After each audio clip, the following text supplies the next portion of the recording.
The live cattle trade was another source of conflict at the conference. Trade to Indonesia was suspended earlier this year because of animal welfare concerns.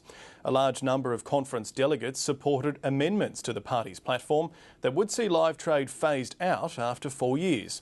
They didn't succeed. Western Australian MP Melissa Park was one who wanted to stop the trade. Economic reports show that an animal processed in Australia is worth 20% more to the Australian economy than an animal processed overseas, and that thousands more jobs would be created from domestic processing.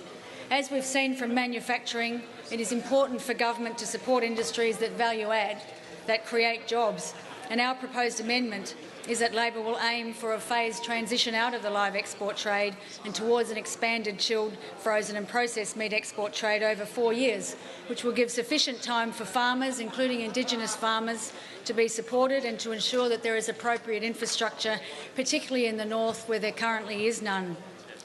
90% of the overseas beef cattle trade comes from either the Kimberley or the Northern Territory, so it directly affects the residents of my electorate, the workers in my electorate, the communities in my electorate, Aboriginal people in my electorate, and yet we've got a proposal before us which says we should terminate this industry within 4 years, without any consultation.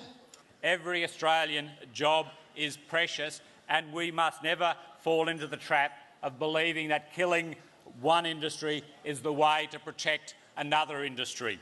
There is room in Australia for a vibrant and strong live export trade which supports jobs and incomes in our regional communities. It does not in any way undermine my determination to see a strong and growing processing sector as well.